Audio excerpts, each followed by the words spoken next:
Inilah Injil Yesus Kristus menurut Santo Lukas. Dimuliakanlah Tuhan. Dalam perjalanannya ke Yerusalem, Yesus menyusur perbatasan Samaria dan Galilea. Ketika ia memasuki suatu desa, datanglah 10 orang kusta menemui Yesus. Mereka tinggal agak jauh dan berteriak, "Yesus Guru, kasihanilah kami." Yesus lalu memandang mereka dan berkata, "Pergilah, perlihatkanlah dirimu kepada imam-imam." Sementara dalam perjalanan mereka menjadi sembuh. Salah seorang dari mereka ketika melihat bahwa ia telah sembuh, kembali sambil memuliakan Allah dengan suara nyaring, lalu sujud di depan kaki Yesus dan mengucap syukur kepadanya. Orang itu adalah orang Samaria.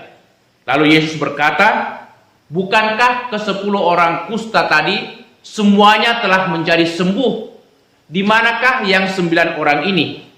9 orang itu, tidak adakah di antara mereka yang kembali untuk memuliakan Allah selain daripada orang asing ini?" Lalu Yesus berkata kepada orang itu, "Berdirilah dan pergilah. Imanmu telah menyelamatkan engkau."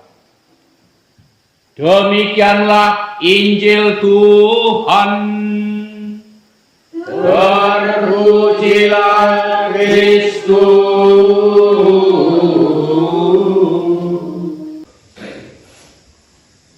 Ibu, bapak, saudara-saudariku yang dikasihi Tuhan, ada satu kisah menarik yang diceritakan tentang seorang yang serakah. Dia tidak pernah puas dengan apa yang dia terima, hasil kebunnya, hasil sawahnya, dan pekerjaan-pekerjaan ternaknya tidak membuat dia bahagia. Setiap kali dia berdoa hanya memohon. Akhirnya sang dewa menjadi bosan dan mengatakan, "Kenapakah engkau kalau berdoa hanya memohon, meminta? Sekarang saya berikan kepadamu 3 kesempatan untuk meminta apa saja akan kuberikan kepadamu." Segera orang ini mengatakan, "Kalau begitu, sekarang juga saya minta istri saya mati."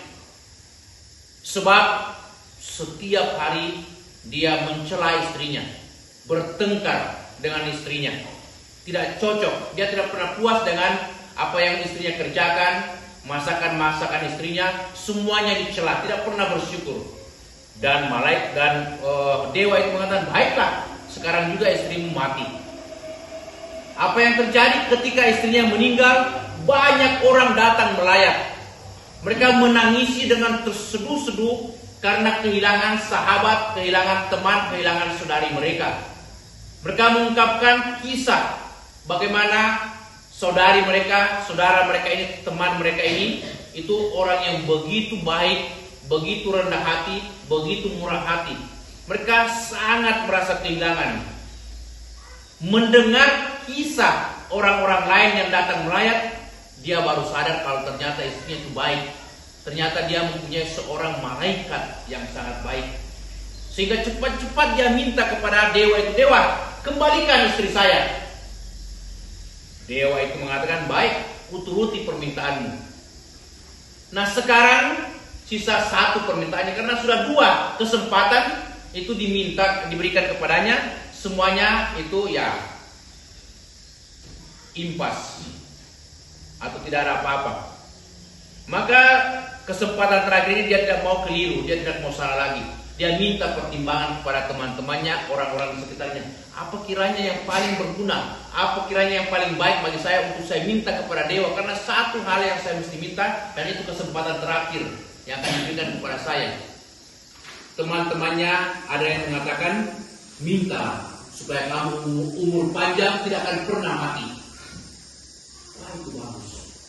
Tetapi temannya yang lain mengatakan, Apa gunanya umur yang panjang tidak tamaten kalau kita sakit-sakitan? Masa sakit mana ditandai? Komama ke Jobanua. Setiap hari dilayani orang di masa tua. Apa gunanya semuanya itu? Lebih baik minta kesehatan. Kalau kau minta kesehatan sehat-sehat, kau masih bisa bekerja, kau masih bisa berguna bagi orang lain. Tetapi temannya yang lain mengatakan, apa gunanya sehat kalau kamu miskin, susah hidupmu. Mintalah kekayaan supaya hidupmu enak. Wah, dia pikir ini juga betul kekayaan ini. Tetapi temannya yang lain mengatakan, apa gunanya kamu kaya kalau kamu dijauhi orang? Mintalah supaya kamu dekat dan banyak temanmu. Akhirnya dia bingung.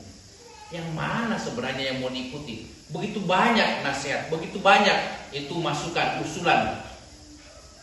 Hari demi hari berlalu, bulan demi bulan dan tahun. Akhirnya dia datang kepada dewa dan mengatakan, Dewa, saya bingung apa yang saya mau minta.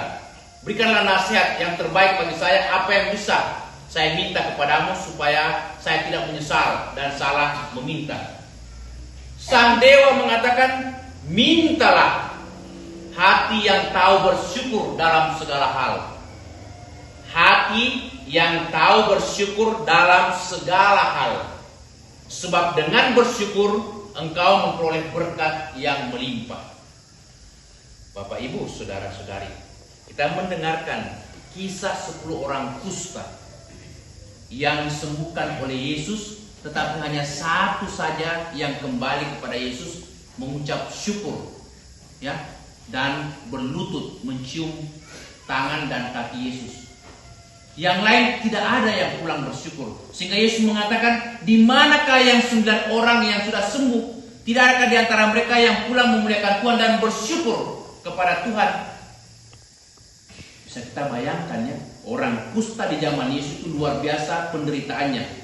Mereka sudah sakit, lalu penyakit kusta ini kalau kita kena, mudah-mudahan jangan ya, kalau kita kena maka itu badan-badan kita itu menjadi gatal dan lain sebagainya, semakin digaruk semakin enak tapi semakin pedih, semakin kita menderita.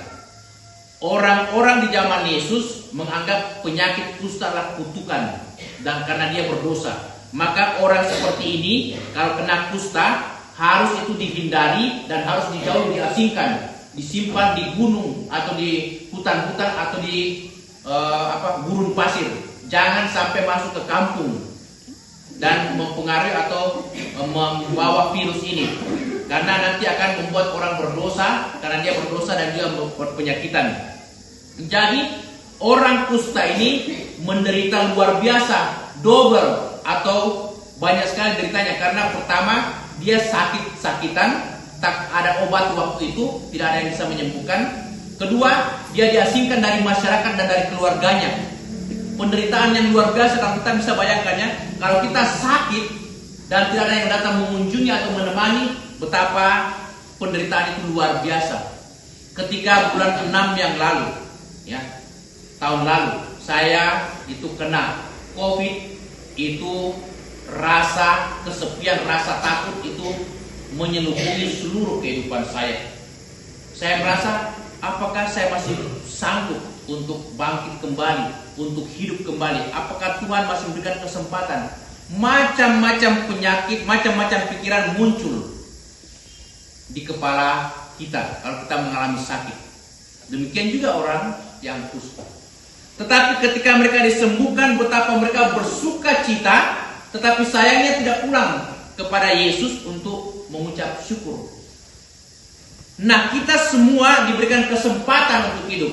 Anugerah terbesar dalam kehidupan kita adalah kesehatan. Kita diberikan kesehatan, kita diberikan waktu. Ini yang mesti kita syukuri, karena dengan sehat dan waktu kita bisa bekerja. Dengan bekerja Tuhan berikan hasil melimpah. Dan inilah yang kita mensyukuri pada hari ini dalam pesta syukur panen kita ini. Apapun yang Tuhan berikan kepada kita, kita persembahkan, karena dengan mempersembahkan itu kebahagiaan kita, sukacita kita semakin banyak, semakin melimpah. Inilah yang Tuhan minta dari kita. Kita tidak menyesal memberikan, kita tidak merasa rugi memberikan, tetapi justru kita merasa bahagia karena kita bisa berbagi dalam keterbatasan, bahkan juga dalam kelimpahan. Karena semakin kita memberikan, semakin Tuhan melimpahkan berkatnya, rahmatnya yang berlimpah-limpah bagi kita, sehingga kebahagiaan kita semakin banyak dan semakin membuat kita bersuka cita dalam hidup. Amin.